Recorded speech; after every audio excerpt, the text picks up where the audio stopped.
thumbs up and you're supposed to be sitting in front of me. Oh, 1 minute. It's cool, but I'm sure it's cool. It's cold, the other one.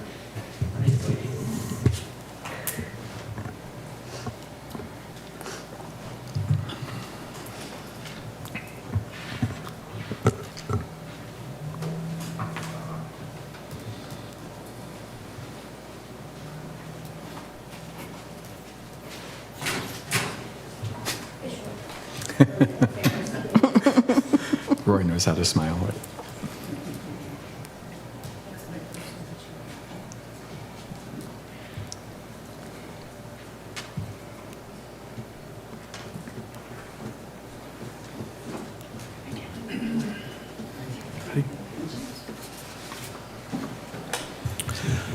Good evening, everyone. Thank you for joining us for the 2025 City of Garden City Commission Forum, hosted by the Garden City Area Chamber of Commerce and the Chamber Government Affairs Committee. My name is Dr. Steve Carlin, and I currently serve as chair for the Chamber Government Affairs team, and I will help serve as the moderator for tonight's event. Joining me to help keep track of time is Micah Bunch, president of the Garden City Area Chamber of Commerce. Tonight, we welcome the following candidates vying for a seat with the City of Garden City Commission: Bryce Landgraf, Karen Canales Lozano, Deborah Euler, and Troy Unruh. Candidates, thank you for joining us this evening.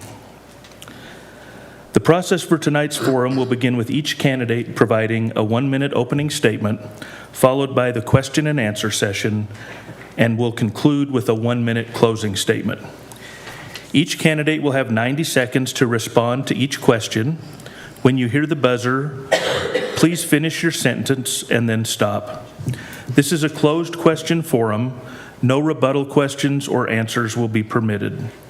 The order of candidate introductions was drawn at random. So without further delay, let's begin tonight's program with the 1-minute opening statements. We will begin with Deb Euler. Thank you. Well, good evening. I've been a resident of Garden City since 1999. My husband Rex and I have a blended family with 8 children, 6 grandchildren, and another one on the way. I'm running for another term on the City Commission because I believe in Garden City's future. My priorities are clear: growing and strengthening neighborhoods with affordable housing and reliable services, supporting smart growth that keep taxes fair and help businesses thrive, and continuing to position Garden City as the regional hub of Southwest Kansas. From serving on the City Commission from 2020 to 2024 and mayor in 2023, I know what it takes to make the hard and sometimes unpopular decisions on budgets, projects, and ordinances. I will continue with that approach when making those decisions, and I do so by taking responsibility. I'll be transparent, and I make a commitment to Garden City so that it can be a place where families thrive and work and enjoy a great quality of life. Thank you. Karen? Good evening. My name is Karen Canales Lozano. I was born in Colorado, but raised here in Garden City. I am the oldest of 3.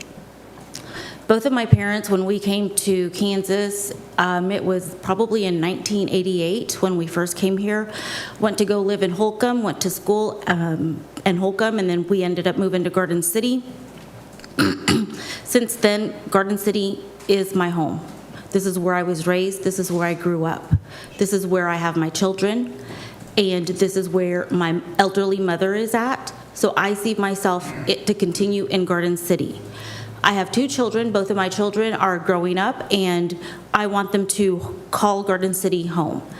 I've been here, and I am willing to work with anybody and everybody so that we can come together and make sure that Garden City is the best that it can be. Thank you. Bryce? I'm Bryce Landgraf, and I'm running for re-election as Garden City Commissioner. I'm currently serving my 2nd year as City Commissioner. I'm also an in-house counsel for American Warrior, Inc. I've lived in Garden City now for 5 years. Before that, I lived in Southwest Kansas pretty much my entire life, except for when I attended Washburn University for both my undergrad and law school degree. I'm running for re-election because I have seen the growth Garden City has made in the past 2 years, while also remaining fiscally responsible to our citizens. I would like to see that growth continue while also not putting the burden on our citizens. I also want to thank the Garden City Area Chamber of Commerce for putting on this candidate forum. Thank you. Thank you. Troy? Good evening. My name is Troy Unruh. I've called Garden City home since 1967, a proud graduate of Garden City High School. Go Buffs. My wife and I just celebrated our 30th anniversary and raised 4 children in one of the most diverse and welcoming communities in Kansas. Garden City's greatest strength is its people. I also, since being elected to commission in 2017, I've worked to guide meaningful growth such as a new water park, improvements at the zoo, new airport terminal, fire station, and 2 new parks. Garden City is the regional hub for retail, transportation, and soon economic and sports as well. Our future is bright. Our foundation is people, neighbors pulling together. Truly, the world grows here. I have been blessed to meet hometown heroes who model servant leadership. They quietly invest in others, build businesses, mentor youth, care for neighbors, and make this city thrive. Like Dorothy said in The Wizard of Oz, there is no place like home. For me, there is no better place than Garden City. Thank you. Thank you. And thank you all candidates for your opening statements. At this time, we will begin the question and answer portion of tonight's forum. As previously stated, each candidate will be allowed 90 seconds to respond to each question. We drew names at random and will begin with Karen. So let's begin with question 1. With rising property valuations leading to higher tax bills for many residents and several sales tax initiatives in place or planned, how would you approach keeping tax rates low while still meeting the city's service and infrastructure needs? Taxes, the best part ever. I am going to give my personal experience on this. When I was in high school, I was a part-time employee for the Garden City Telegram. At that time, I was able to learn, I was a translator from the Telegram to Spanish and then into be able to print. And with that being said, when I was translating, I would really have to read the articles to be able to understand them so that I could make sure that they were being translated correctly. Back then, I remember the big talk was this beautification project that Garden City wanted to start, and it included taxes, taxpayer money, and I couldn't understand. I'm like, why are we fighting over taxes? What does that mean? Why is everybody so upset? At that time, the commission had to make a decision, and it passed. There was probably a lot of people that were upset, were not happy. Regardless, it passed, it's gone through. Years later, I drive down Kansas Avenue and it's beautiful. You compare it to the surrounding cities and people would rather come to Garden City than go somewhere else. That right there, we need to educate ourselves on when taxes are rising on property and when they are rising in sales tax. Considering that we are an anchor to Southwest Kansas, we need to come together so we can continue that. Thank you. Bryce? So this really is the hardest question to ask because I've gone through now twice going through the budget and had the hard decision of making budgetary cuts. But whenever I'm going through it, one of the first things I think about is I look at it and think, what is the want versus what is the need? That is probably the first thing I look at when going through the budget and start to think some of these projects, they would be nice for Garden City to have, but are they something that Garden City needs right now? And is it something that we can afford to put into Garden City at this moment? Because one of the most important things is we have to keep the taxpayers in mind. I understand a lot of people are having struggles with property tax. I understand that some people that are on a fixed income, so that when they get higher and higher property taxes, it's harder and harder for those people. And some of those people end up having to look at potentially looking at maybe having to sell their homes just because taxes have gotten so high. So whenever I'm looking at the budget, I always first take into consideration, is it a want versus a need? And also take into consideration that burden on the taxpayers. And then also have to consider the cost now versus the future. We live in a time with inflation being higher and higher. And sometimes you have to look at, sometimes it'll be hard to do something now, but we know doing it in the future will be even tougher. So I think that's another thing that we have to take into consideration as well. Thank you. Thank you. Troy? You know, the City of Garden City is one of 4 taxing entities, and I know that as a city commission, we have attempted to keep our mill levy steady and level, and we've done that over the last 8 years that I've been on the commission. You know, I really appreciate our city directors and staff who really work to make sure that our budget comes in at the lowest possible that they need. And, you know, the thing is, as commissioners, you want to make sure that you, again, are fulfilling those infrastructure needs, and then also understanding that we have an incredible opportunity in Garden City that many cities don't with property tax. So with property tax and then also sales tax. So our sales tax dollars that really help fund our city are really keep our property tax low. The thing that's nice about our city is that, again, we get many, like as Bryce had said, that many of the needs are met and need to be taken care of. If we don't have good roads, if we don't have clean water, if we don't have the good infrastructure, then really our city will not continue to thrive. Although taxes are oftentimes something that are controlled by the valuation of our homes, the thing that's exciting for many communities, their valuations have gone down. And in Garden City, our valuations continue to go up. We are a city that continues to grow. We are a city that continues to thrive. Being a standout in Western Kansas has meant a lot to keep our property tax low. So as for people really working hard to stay here, we encourage you not only to speak to the city, come to the city commission meetings, to the county commission meetings, to the school board meetings, and also to the meetings for the Garden City Community College. Encourage them to hold level the mill levies. Thank you. Deb? One of the things I'm constantly impressed with is the City Commission's ability to keep the mill levy flat. And that is something that happened while I was on the City Commission, but I think it's been a flat mill levy rate for at least a decade and a half, if not longer. And we've been able to be successful in doing that and still grow the city because we've increased our tax base. By bringing in businesses, by increasing housing, all of that increases that tax base, which then makes that so that the burden is less on each taxpayer.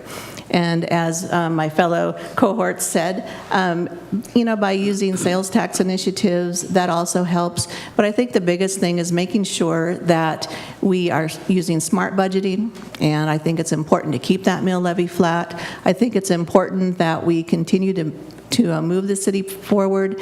And we've been very fortunate that the City Commission has been able to do that.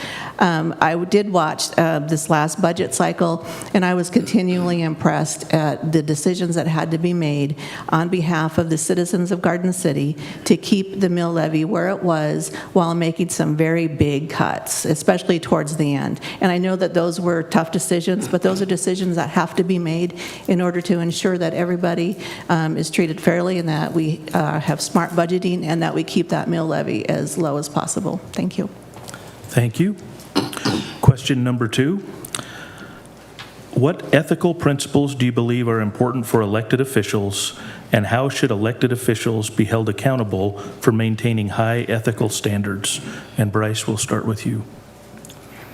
So I believe elected officials should be held to the highest ethical standard. I think there's plenty of different ethical principles that should be expected of elected officials. One of those is honesty. I think our elected officials should be honest to the public. Along with that is transparency. With that honesty, we should be open to everyone on what we are doing, what we are expecting for the future as well. I also think we should expect our leaders to be hard workers. I know the amount of time that goes into being a city commissioner is quite a bit. There's just so much different work, so much different areas of the city as well, to have to take the time to learn all the different areas, because it's not just there's so much different aspects to the city. You have to make sure you start to begin to learn and hard work with those as well. I also think you have to be transparent, honest, and hard work. So thank you. Thank you. Troy? Yeah, I really appreciate this idea of being honest, open, and transparent. I know as a city, we work really hard to publish budgets and to let everyone know what's going on in the city. There is really nothing that's really hidden. As far as for a city commissioner, again, this idea of hard work and then this ability that willing to listen and open to the wise counsel. We have some of the most incredible people that we can get counsel from in our city. And the thing that's been really exciting is using the other commissioners to help you understand and to grow through that commission. Over the last 8 years as I've served, I've grown a lot as a commissioner, and I've understood that really it's talk less, listen more. And so the thing is as I've learned that valuable lesson, I've really seen not only myself, but also my ability to govern as a commissioner really expand and grow. So I'm excited about the way that we as a commission have really worked together over the last several years. Our commission has rarely stayed the same except for 2 years. And so bringing new people on and helping understand what is next and what's possible, I think that's what's really, when we get together and we make a decision, it's really that decision goes. And so I really appreciate the commissions that I've served on. That really is, once we leave this commission chamber, whatever's been decided is actually what happens. And so that's been really exciting for me to handle. Thank you. Thank you. Deb? When you're an elected official, you kind of are in a bubble. And it doesn't matter if you're being televised in a meeting, it doesn't matter if you're at the grocery store. People see you as a representation of themselves as an elected official. You are placed on this bench by the voters. And I think that you need to be honest, you need to be transparent, and I think you need to have the highest integrity possible. And if you can't, then we have an issue. And so this is where the voters come in so that the voters don't have to keep people on the bench if they don't honor and if they don't have those same principles. It's amazing when I think about all of the decisions that need to be made, and I think about how transparent the city is with all of the packets and all of the information. Some of those packets have 500 pages of information. And so the city is being transparent, and I think that as an elected official, we owe it back to our constituents to be just as transparent as they are. Thank you. Thank you. Karen? Ethical. What does ethical even mean? So ethical can mean guidelines, rules, expectations. When you go into a certain place, what is ethically expected of you? The example that I'm going to give first is when you go to the doctor, there's HIPAA. You have to be ethical to ensure that you as a person are complying with HIPAA if you are employed there. So that means HIPAA is a standard. Ethical means you meet that standard. And because we are elected officials, there are standards, there are guidelines, rules, regulations that we have been given. Like Deb said, we were given this packet. I am slowly going through it, so I'm starting to understand more. So there are guidelines that have already been set for this commission. We need to make sure that we comply with that. Ethical goes very closely with integrity. Every day I have to tell myself, do the best, even when nobody is looking. That is my favorite. Tim, you know that. Today, I'm walking, I see a piece of paper on the floor. Be ethical, Karen, be ethical. Pick it up and throw it in the trash. We have to remind ourselves, we have to hold ourselves to that level. It's very basic, very simple. Be ethical, have integrity. Thank you. We'll go on to question 3, and Troy, we'll start with you on this one. With growth in population and industry, what role should the commission play in ensuring affordable housing and adequate infrastructure? So as a city commission, we have worked really hard to make sure that we take advantage of every economic tool that we have for developers. The Rural Housing Incentive District is something that we as a commission have been able to maximize and use and leverage for many different housing developments. Really, when you think about it, it's the housing developer who's are most at risk. And so in order for us to make sure that we support the developers in our community and continue to streamline the rules and regulations to help keep the standards high is really the role of the city commission. commission. You know, in the city commission, we have helped people get grants. We've stood for people to get grants. There's a MIH grant, I can't remember what it stands for. There are so many acronyms. But the thing that's exciting is that we look for every opportunity to encourage and to strengthen developers who really bear the brunt of the risk, making sure that we know we have a growing population and knowing that housing is one of the key things that we need to do. We need to continue to help use and leverage those tools and to make sure that we as a commission are streamlining any process that we have so that they can be successful. Thank you. Deb? Yeah, I agree. I think that public-private partnerships are one of the strengths that the City Commission uses in order to grow our housing, and we do it smartly. I mean, one of the things that this commission does so well and that the city does so well is the communication piece, especially working with the county, working with our other taxing entities, because every time the commission votes on an RHID, then the other taxing entities also vote on that RHID, because they also have to agree that it makes sense for our community. And I think that smart growth is something that we have adhered to, making sure that the infrastructure, that we not only can grow that infrastructure, but can maintain that infrastructure after that housing development is done. And it's been fun to watch and to see the MIH, the moderate income housing, with the ARPA funds, and then the one that was just approved, but then also, you know, just being creative in finding developers and in working with partners to see those projects to fruition as well. Thanks. Thank you. Karen? Yes, I want to touch just a little bit on what Deb said, that recent project that was just passed. I think that shows that the city, the commission, we are working towards that. That is on top of the list. I think that shows the example, and then we just have to make sure that we continue on that pathway so that we can have affordable housing for people that live in Garden City. Thank you. Thank you. Bryce? I think affordable housing is probably our number one need in Garden City at this time. I know it's part of the commission's goal to have 3,000 units by the end of 2030, and we're still continuing to strive towards that goal.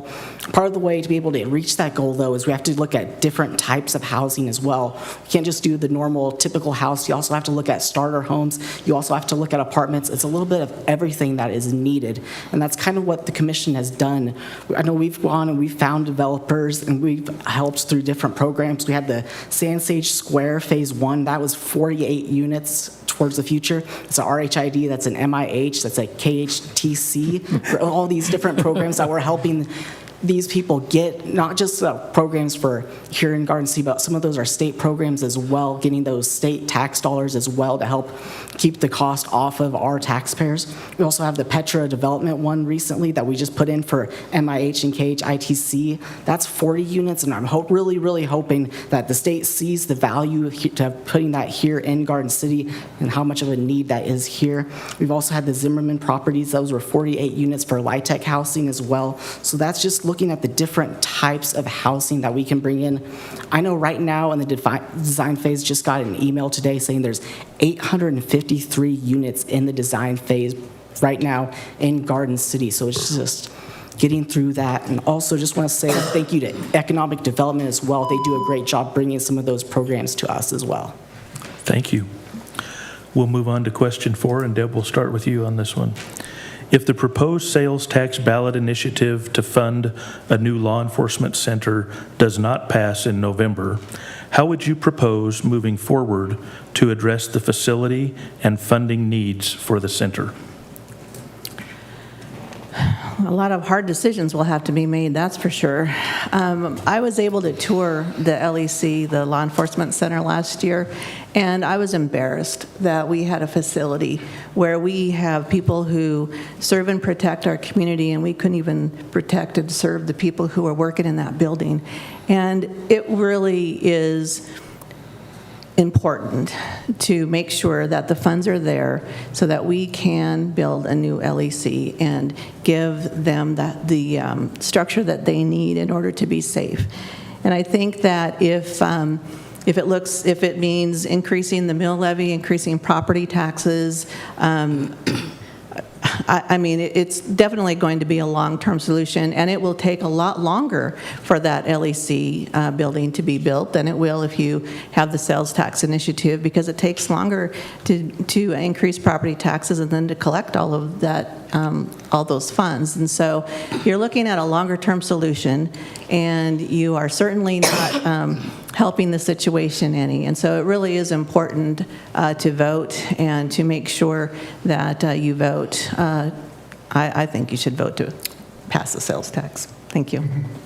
Thank you. Karen? There is a decision that has to be made. And it has to be a decision that everybody understands that we have to move forward. The LEC is in horrible conditions. We need to make sure that people understand why the move. They need to understand that going back, if this building was built 40 years ago, why is the jail on top of the offices? What was then is not now, so we have got to move forward. Now, how are we going to do that? Sales tax or property taxes. It's going to have to come from somewhere. We need to understand the difference between a sales tax and a property tax. That's where it needs to start. Because when they hear tax, they're just thinking, oh my goodness, everywhere. No. It's a big chunk, but how are we going to divide that chunk? Just with us or with everybody that comes to Garden City sales tax? So we need to educate people to understand what the difference is, and we need to let them know that they are the people that are going to vote. And so if they want to at least be heard, they need to come out and vote. That way they at least know, okay, I voted, I put my part into it. And so just vote. Go out and vote. Understand what you're voting for. Thank you. Thank you. Bryce? So I just want to start by saying kind of what the LEC is. So the city does not own the LEC building. That is owned by the county. We just are essentially renters for about half of the facility. However, I do want to start off by saying that I think it's great that the county is moving on this project. This is such a need. I know when we got the presentation to the city commission, I've gone and seen the LEC myself as well. The state it's in is disgusting, and honestly, when I see some of that stuff, I feel ashamed as a city commissioner, because our police should not be in a building with those conditions. So that's part of the reason why I voted to move our police out of that facility. We're currently in the process of moving them to a temporary facility. And so part of the thing as well is that I wanted to make sure that when we did rent this temporary facility, we do have this option to purchase just in case something doesn't happen. I know it's great that this county has put this to the citizens as a vote. I think that's the best way to do it, because this way the citizens get their voice heard on whether or not they want this to pass. But essentially, I wanted that option to purchase as just in case something like that doesn't happen, because our police do not deserve to be in that building. They deserve to be somewhere else, not in a building where they have to tarp their desks in the night because of sewage coming down on their desk. It should not have to be that way. Thank you. Troy? So when you think about the law enforcement center, again, as Bryce has talked about, we were actually are just renters that a part of the building. And so Finney County has talked about that building ever since I was on the commission, and even before, that it need updating and need repaired. I think that last year when the city commission finally moved and decided that we were not going to renew our lease and instead find an option that not only built the health, but also was concerned with the safety of our officers. And so we made a decision to move them out and to find another location until something can be decided.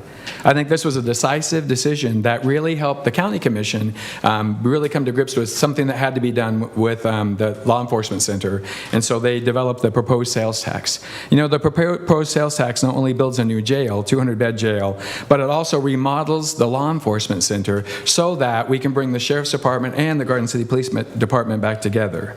You know, the thing I like about the sales tax is that not only is it impacted by us too, but it's also impacted by all of those who shop here. And if you look at the data about the people who come in and shop in our community, they're helping us also pay for these much-needed facilities. You know, this sales tax is unique, and then that when the project is finished, so is the sales tax, and I really appreciate that.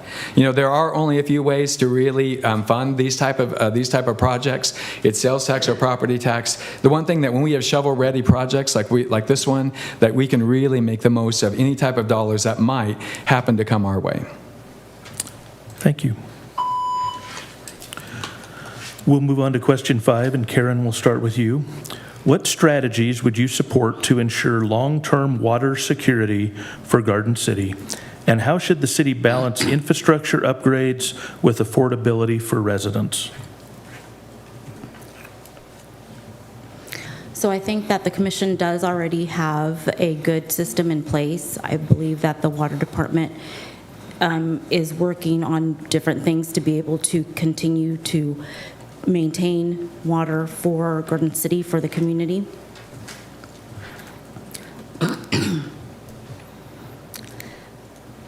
I totally lost my train of thought. Can I have you please repeat the question? Sure, absolutely. What strategies would you support to ensure long-term water security for Garden City, and how should the city balance infrastructure upgrades with affordability for residents? Thank you. Infrastructure, we need to make sure that our streets are drivable. We need to make sure that our sidewalks are walkable. And we need to make sure that things are balanced and that we always keep infrastructure on top of the list along with water. So we just need to make sure that we continue doing what we're doing and that we are always making decisions for the city and what is best for the community members. Thank you. Thank you. Bryce? So I'm going to start with the water issue. I think water is one of our biggest concerns in western Kansas, but I think Garden City is making great strides to being able to address that concern. One of the ways we're doing that is with the water reuse project. That is a great system that will be able to inject, essentially reuse that water to certain farmers and other aspects as well, to be able to use that and also recharge the Ogallala Aquifer. And in order to help make that affordable and not be a burden onto our citizens, it's really important that our city goes and looks towards grants. I know our city just recently looked towards applying for another $700,000 grant for that water reuse project. So I think it's one of the ways we can do that is just by looking towards grants. Also, earlier I talked about kind of the wants versus the needs. Infrastructure, I think, definitely goes into that want or that needs section.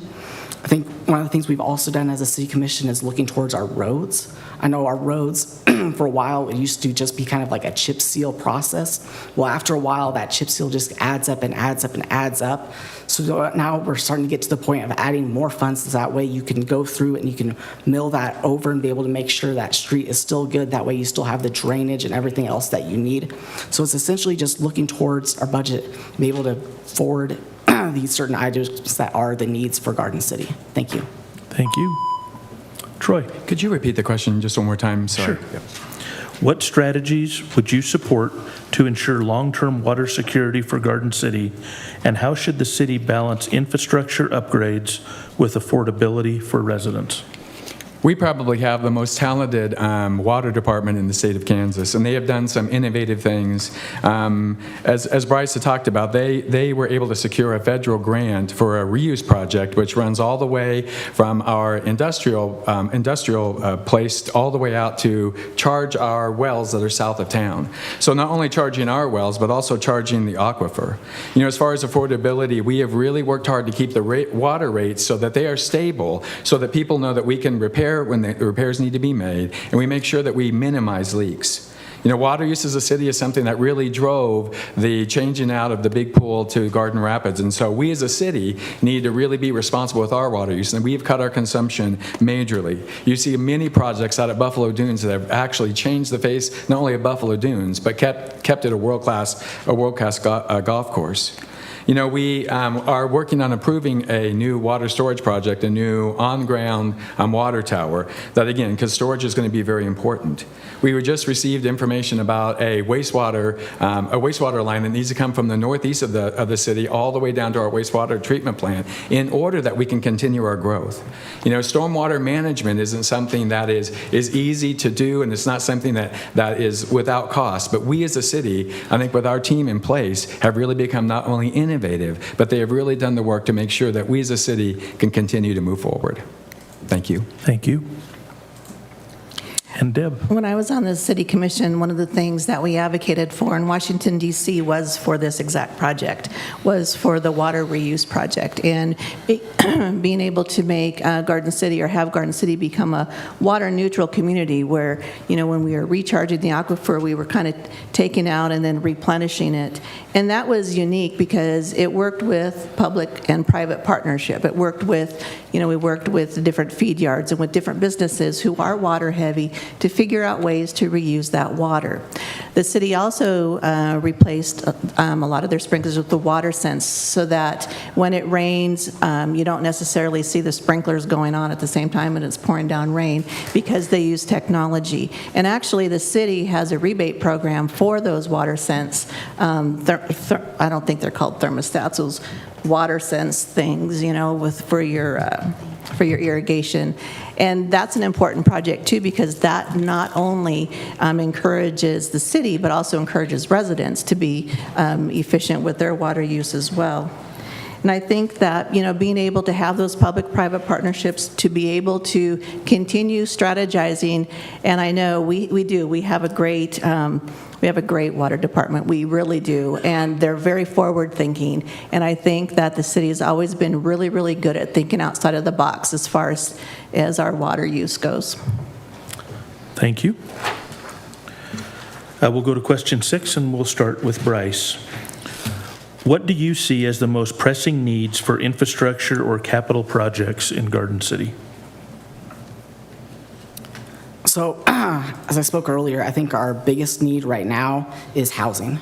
I think that's one of the biggest concerns for Garden City. We have plenty of opportunities for jobs here in Garden City for people. We just don't have the housing to be able to house these people. So I think that's probably our number one concern.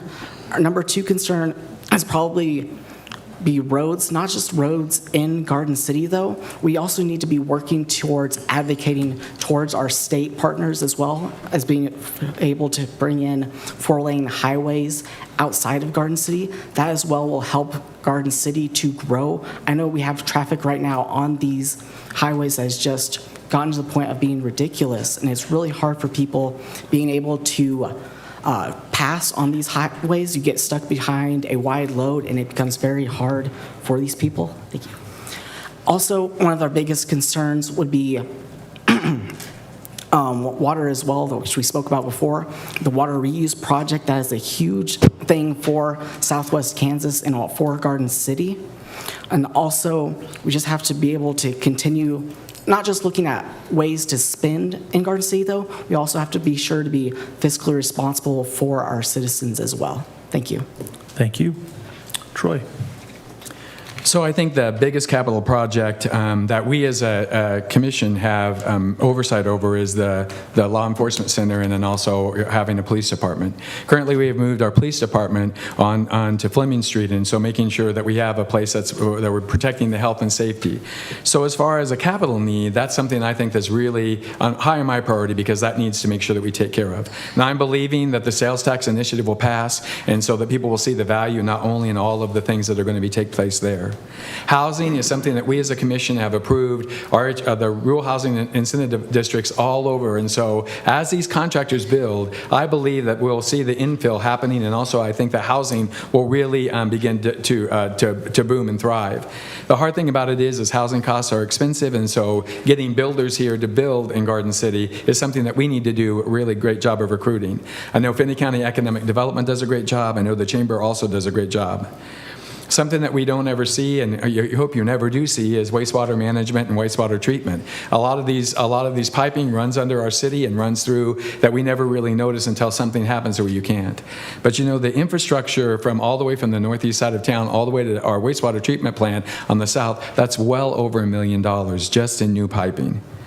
The other thing I think is that we need to really consider, and we as a city have really thought years out, is this idea of a new bypass. We've already begun working with the state to think about getting a new bypass in our area. Thank you. Deb? I agree about the bypass. That was actually on my list of things that I wrote. I think it's really important. If you drive on the bypass right now, you notice that you're kind of going through the middle of town. You're no longer bypassing the city. And I've heard that, if your bypass needs a pedestrian overpass, it's no longer serving as a bypass. And so working with the state and working with KDOT to make sure that that is a project that is on their list of things that need to be accomplished for the safety of our citizens, I think is highly important. But at the same time, looking forward at Highway 83 or Highway 5400, making sure that they're ready for a 4-lane, to make sure that we can continue pressing the need for bringing in a 4-lane highway around here, because so many of our citizens have to travel from different, from town to town, and to have safe roads are important. And of course, housing inside, the city limits, making sure that we do have housing. I agree with what Bryce said about making sure that it's not just houses, but making sure that we have apartments, and making sure that we have townhomes, and making sure that they're at different price points so that we can improve that housing. And of course, with that comes the infrastructure, to make sure that if we have aging infrastructure, aging pipes, that we have a plan to replace those. All of those things are important to continue moving forward, and if you don't take care of them, then they become more than just a pressing need. Thank you. Thank you. And Karen? Yes, so it's kind of one big circle. It's a cycle. We do need affordable housing. So it's kind of going back to what everybody has said. We have to have affordable housing so that we can house people that come to Garden City, because we have plenty of jobs, plenty of jobs. But how are we going to keep these people here if there's no housing? How are we going to ensure that they're able to drive to work on good roads? So it's a big circle. I really do believe and feel that Garden City has been on that track. We just need to continue on that, and that we involve everybody, which means going out into the community, to Garden City, into town, and talking to people and making sure that they understand. So I believe housing and infrastructure, just like everybody else. Thank you. Thank you. We'll move on to question 7, and Troy, will begin with you. What is your view on expanding recreation infrastructure through mechanisms like STAR bond financing, and how should the city weigh those investments against other priorities? The STAR bond has been, it's one of the most powerful tools that we as a city have been able to leverage. The STAR bonds are actually the state sales tax dollars that normally would go to Topeka that actually get to stay here in Garden City and actually build some incredible projects. I know the refinery, used to be Sports of the World, and now the refinery is getting ready to open here in the first quarter of 2026. But that is going to bring incredible amounts of people for tourism, and it's all incredible amounts of people for just basketball games and volleyball games and all of the different things that you can do. The STAR bond is also going to be used for a new set of baseball fields, and also that can double as soccer fields. So we have leveraged the STAR bonds. They can only be used to bring people into your community or for tourism. And so I think that Garden City has really been wise in their use of STAR bonds. We've made sure that those bonds and their use of those bonds are really going toward projects that empower not only our community. We have some excellent facilities, but they're aging and they are very expensive to upkeep. Right now, we can't really host big baseball tournaments or big soccer tournaments. But with the STAR bond, with all the STAR bond dollars and the STAR bond projects, all of a sudden we become a sports hub of Southwest Kansas. So I'm really excited to see what's about to happen. If you've not toured the refinery, it is one of the most incredible facilities that you're ever going to see. But I think we've done a really good job of leveraging those STAR bond dollars, which are hard fought for. Thank you. Deb? part of the STAR bond is what we have been talking about, which is moving our city forward and making sure that we are that regional hub of Southwest Kansas. And having a STAR bond facility, I think the Sports of the World and all of the other projects that are coming with it, I think are very important to maintaining that quality of life. You know, a job will bring people here, but it's parks and recreation that keep people here. And if you don't have quality recreation offerings, then really you are always fighting against people coming and staying and seeing that revolving door of people coming and going. And, you know, the average age of the people in Garden City is right around that 30-year mark. And so we're bringing in younger people, and they have families, and they're looking for things to do. And so, as Troy said, you know, the money's going to be spent, so it should be spent out here in Southwest Kansas. And before I was even a city commissioner, I served on the Garden City Recreation Commission, and it was discussed back then, and we had a lot of discussions about the STAR Bond project and what that could look like for our community in moving it forward. And I think, you know, we'll have an opportunity to bring people into the community that wouldn't otherwise come here, you know, for different events. And so I do think that it's a strong economic development tool, and I think it is important for maintaining that high quality of life and making sure that we are positioning ourselves to be that regional hub for Southwest Kansas. Thank you. Karen? Can you repeat the question, please? Absolutely. What is your view on expanding recreation infrastructure through mechanisms like STAR bond financing, and how should the city weigh those investments against other priorities? Okay, so I believe that the city, Garden City, currently does have some good recreational space, because recreational can be the Tally Trail. And so the Tally Trail is wonderful. It's very well kept. Another could be Forest Park. So many people go to Forest Park and they walk. There has been some data collected by the local health coalition, and that data shows that people use that park. So we have recreation, some, maybe not everything, and yes, there's always room to grow, but let's make sure that what we have we can maintain, and then look at expanding to where we're at, where we want to go. So yes, the STAR bond. And I agree, we have so many activities in Garden City. I believe in January there is always that big wrestling tournament, and there are so many people from out of town, from everywhere that come. The high school is not, it's being outgrown. But when we have those people come in, there's also that infrastructure. Where are they coming? Where are they eating? What's going on? And so it's one big circle. We need to make sure that we can, when we have to go vote, going back to the sales tax, property tax, when it's time to go vote, what are we doing? Make sure that you are educated and informed so you can make a decision. Thank you. And Bryce? I think having rec facilities is incredibly important for our community. I know sports are growing more and more in our youth's lives. It's becoming more and more of a thing. You have the summer sports, we have traveling sports, you have different types of sports as well. So it's good to be able to have a variety of these facilities. Also thinking towards parks as well. We had the new Bob Halloran Park, and at that park there is actually a fitness court as well through a grant from Blue Cross Blue Shield, so being able to have those types of facilities is important. In regard to this specific STAR bond, personally I've recused myself from any discussion or any votes regarding the refinery or Sports of the World due to conflicts of interest. However, in regards to just STAR bonds in general, I think STAR bonds are a great tool for our community. It's not an added sales tax. What it is a sales tax that you would already spend in a certain area in the community.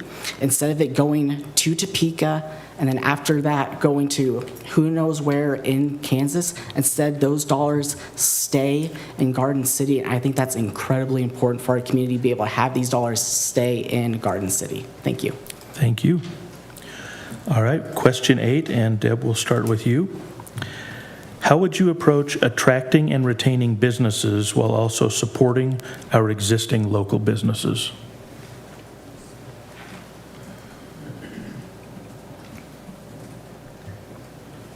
Okay.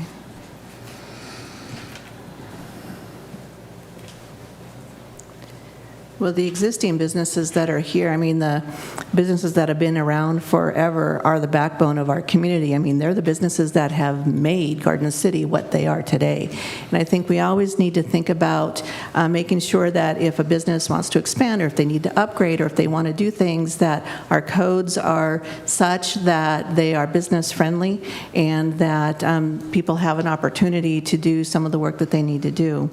As far as attracting businesses, new businesses, anything we can do to grow that tax base is also important, because that helps keep our property taxes lower. By increasing that tax base, you're bringing in new businesses, and you're, giving us the opportunity to, again, to improve that quality of life. So it's always a balance. And so whenever you think about some of the economic development tools that are available, or you think about some of the projects that are coming, you always need to sort of balance whether or not the community can handle the infrastructure of that business coming.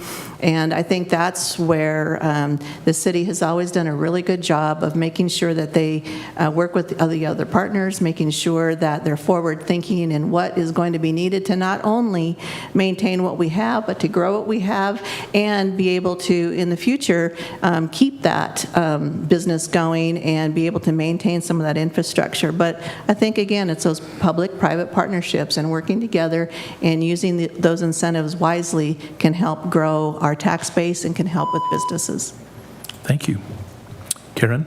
Yes, so attracting and retaining, they go hand in hand. We want to make sure that what we do have in Garden City, any small businesses, that we can support them, continue to support them so that we can retain them. Also, we want to attract some of those bigger businesses or anything that would bring employment jobs to Garden City. And trying to find that balance, making sure that everybody understands that we need to retain and preserve what we have. Some of the businesses that are in Garden City that have been here for many years, make sure that we can retain them, and what do we need to do as a city, as a community. And then we want to make sure that we are able to attract some of those businesses to come to Garden City. Thank you. Thank you. Bryce? So I think one of the things we obviously need to take into consideration is making sure that we are helping our local businesses that are already here in Garden City.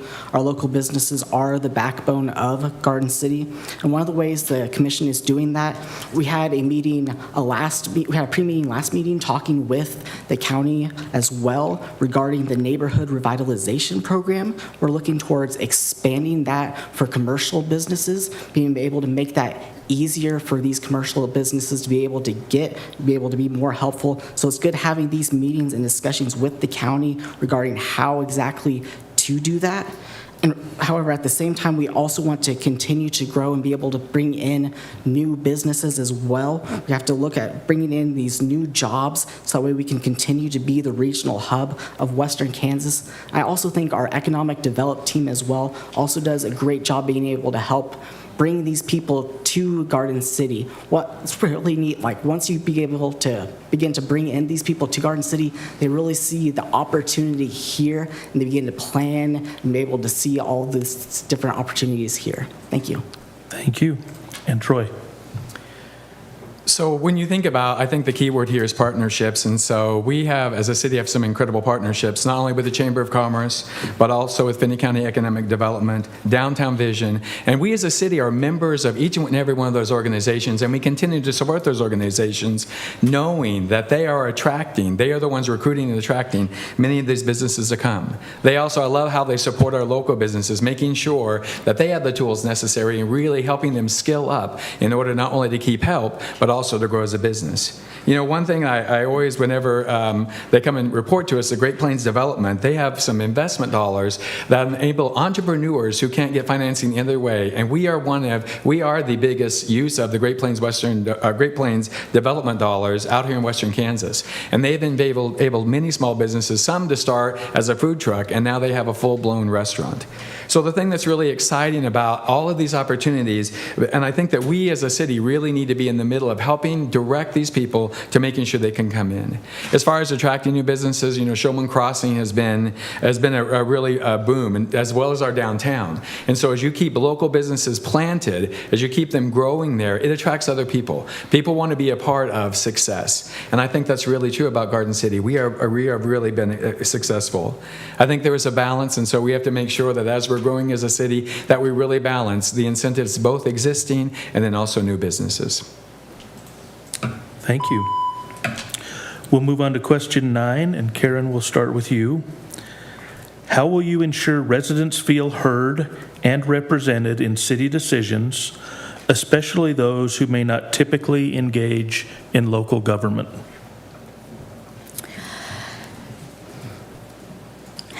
Okay.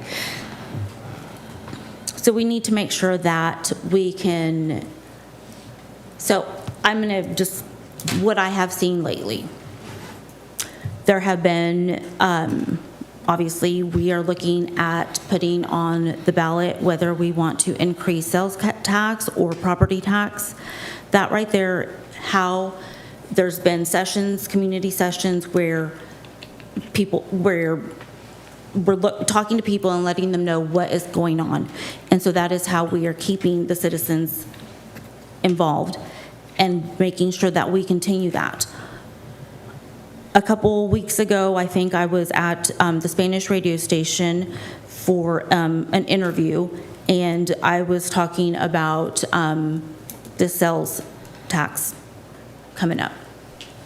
The people at the radio station did not even know what I was talking about. So are we reaching all of Garden City? Are we reaching those hot pockets? And they kept asking questions, and I was only able to give like a little bit of some answers, but are we getting to everybody? We also need to hold ourselves up to standard as a commission to make sure that we are reaching all of the pockets of Garden City, all of the people that are voters, because we can educate a certain part of the community, but if we're missing the other part and all of a sudden they find out and they go out and decide not to vote for it, what are we doing? So education. Thank you. Thank you. Bryce? I agree with Karen. We need to make sure, as commissioners, we are going out to all over to the community, reaching out to these people and discussing with them, and also being open-minded and having open ears as well, being able to listen to their feedback and taking that feedback and bringing it back to the commission, to the bench, and allowing their voices to be heard. I know it's hard for some people to be able to make the commission meetings. I know we always have an open part at the beginning. I understand it's in the middle of the afternoon on a Tuesday. It's hard for people to get to those. That's why I also greatly appreciate our town halls that we have whenever there is a 5th Tuesday. Those are at 7 p.m. on those Tuesdays, and they're a great time, folks. If you have the time, come to those town halls. Those town halls matter a lot, folks, and we take those considerations. We take everything you say into consideration at those town halls. In fact, we had a project with the Safe Haven Baby Box. That started with those girls who are in college age coming to the city commission during a town hall and discussing it. And now at our 3rd fire station, we have a Safe Haven Baby Box. So folks, I think it's partially just we need to be able to go out there and communicate to our folks. Thank you. Thank you. Troy? Can you repeat the question again? Absolutely. How will you ensure residents feel heard and represented in city decisions, especially those who may not typically engage in local government? So I really appreciate that each and every city commission meeting, we do have a time set aside for public comment. And I think it's one of the most important times of our whole commission meeting. And a lot of people come and take advantage, and sometimes you don't have anyone take advantage of that public comment time. But anything that is said, that's a time for the city commission to listen to you, not to make comment, but really to listen to what your concerns are. One thing I love about our city is we have some of the most engaged advisory groups, and if you have never served on one of our city advisory groups, I encourage you to get your application in, and they will get you plugged in. The other thing is we have a Community Improvement Project, or CIP, which is going on now, and the Community Improvement Plan actually informs the City Commission about what are our residents' goals as far as for our city. Our communication department, They are, I don't know if there's anyone better than our communication department, but they have done an absolutely excellent job of really keeping our city informed. I rely on them to make sure that for weather warnings or everything else about what's going on in the city. And I really appreciate the professionalism of our communications department. You know, the City Commission, our meetings are televised, and so, you know, if you ever, even if you can't make the meeting, but you want to see what's going on, you can go back and bring those up. Now, I'll make sure you have a cup of coffee so that, you know, sometimes they can get kind of boring. I love watching the Finney County Economic Development online. They start at 7:30 on I think it's the third Wednesday. They just had one. And also the County Commission. So again, I think it's important that you know that we're available by email, text, or actually that public comment. Thank you.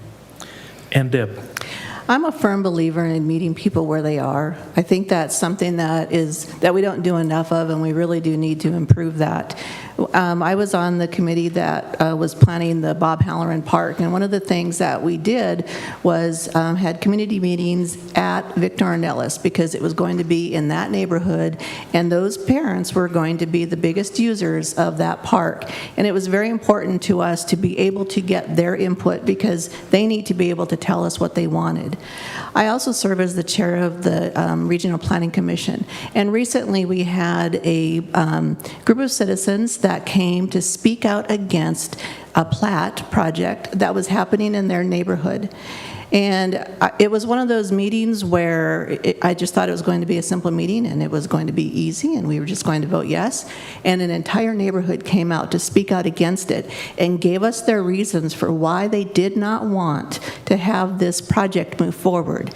And we tabled it and we tabled it, and it recently was dropped, and it had to do with water use and safe roads. And if it weren't for the fact that those citizens took time out of their day to come to a planning commission meeting, a decision could have been made without their input. And so I think that, you know, if we want our citizens to feel heard, they need to have experiences like that, and they need to know that their elected officials, people on those advisory committees, people on those planning commissions listen to what they have to say.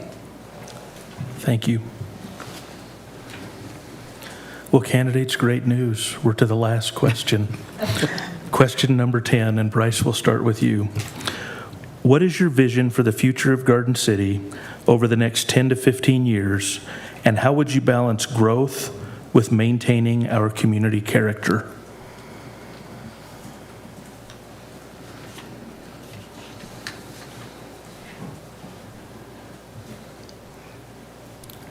So my vision for Garden City is, I believe we truly will be not just the economic hub for Western Kansas, but I believe we can truly be an economic hub for all of Kansas. I see the growth we've had in the past 2 years, and it's phenomenal, folks. I've seen not just growth in regards to retail, but we've seen growth in other ways as well. We've seen growth in industrial, with Empirical coming online here in Garden City. We've also seen growth with our airport as well. That's one of the things that really blows my mind, is how much our airport has grown year over year. Just year over year, folks, that airports, the number of enplanements have grown 17%. It's just amazing being able to see Garden City be able to grow and grow. But at the same time, folks, we have to be able to make sure that we are fiscally responsible with our growth. We have to make sure that we don't put this growth burden on our taxpayers.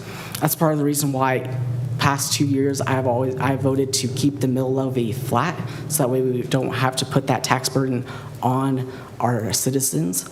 But thank you. Thank you. Troy. So, 10, 15 years, you think it's going to be a long time, but it's really going to be here before we know it. I think our future is bright. I think we have so many things going from Garden City. As we talked about, we are the retail hub of Southwest Kansas, and I think we're going to expand that. You see stores and you see all kinds of manufacturing plants and businesses popping up on every side of town.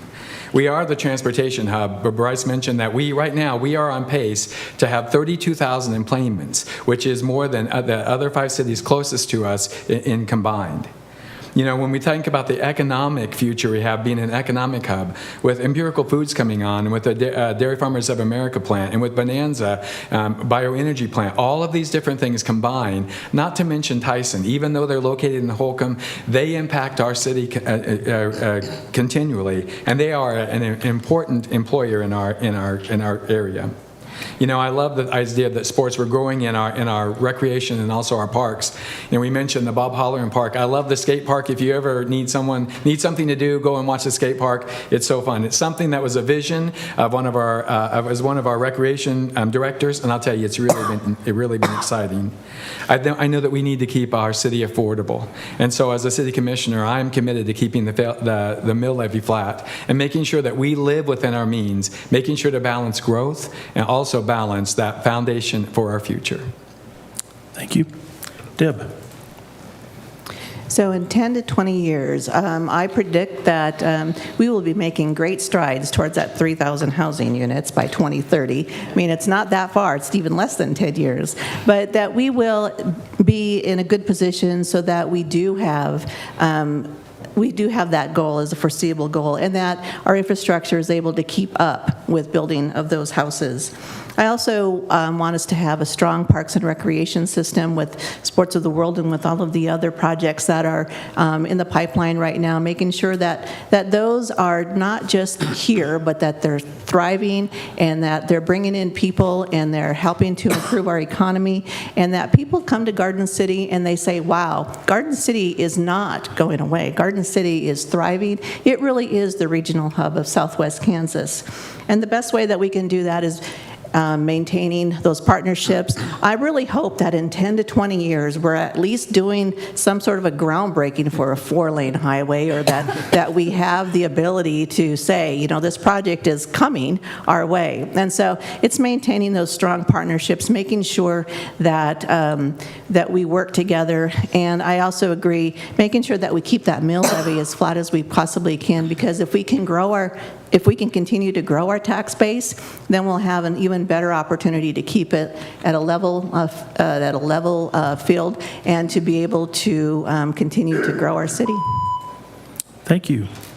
And Karen? Yes. So kind of circling back to where I started, or where 10, 15 years ago, that was the big talk about the beautification project. Today, right now, we are seeing the benefits of that. We are seeing the fruits of that. So from today, in the next 10 to 15 years, I want Garden City to continue to not just be a regional hub. I really do believe that we are more of an anchor in Southwest Kansas.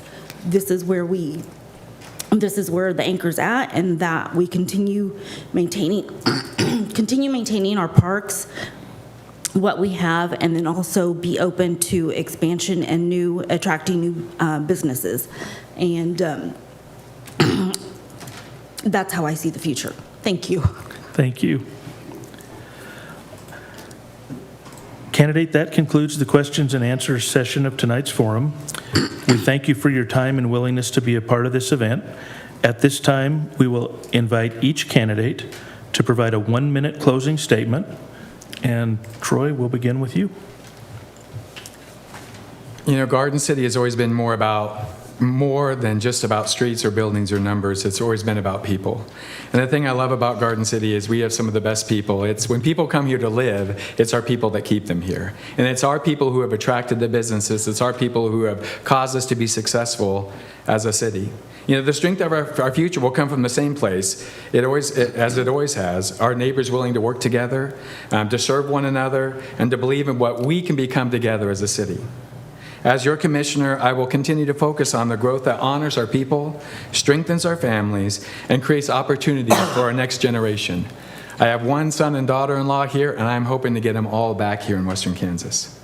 Because together, we are better, and together, the world truly grows here. Thank you.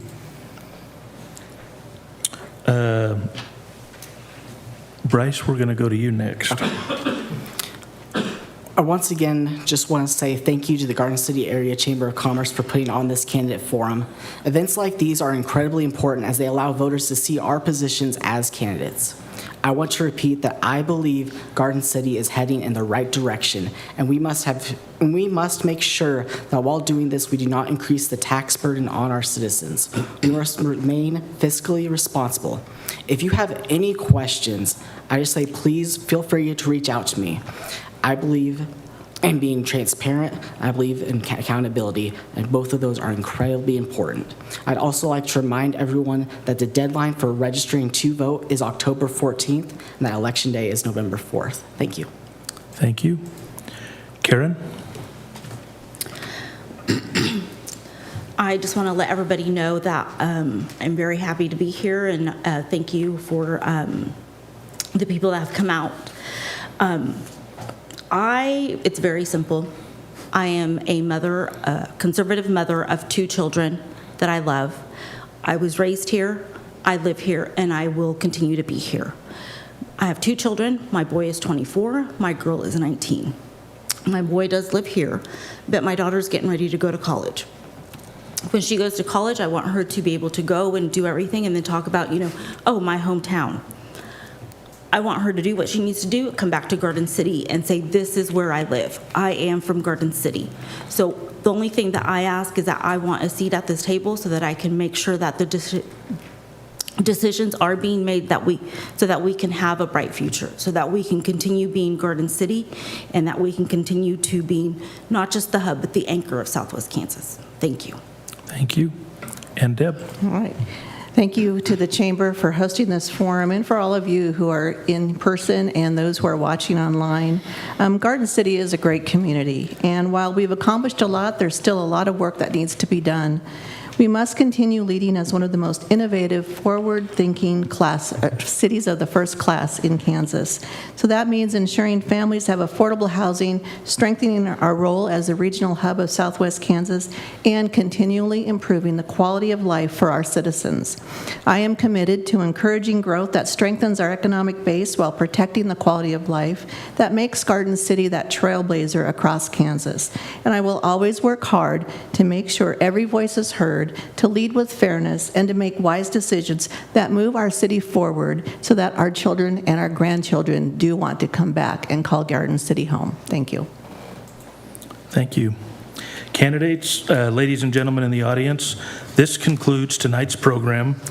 Please join me in thanking our candidates for their time tonight.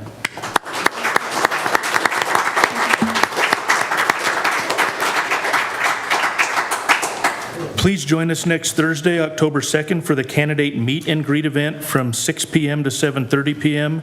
at the Clarion Inn. Members of the community are encouraged to attend the event and visit with the candidates. The general election is set for Tuesday, November 4th, and as Bryce said, the voter registration deadline is October 14th.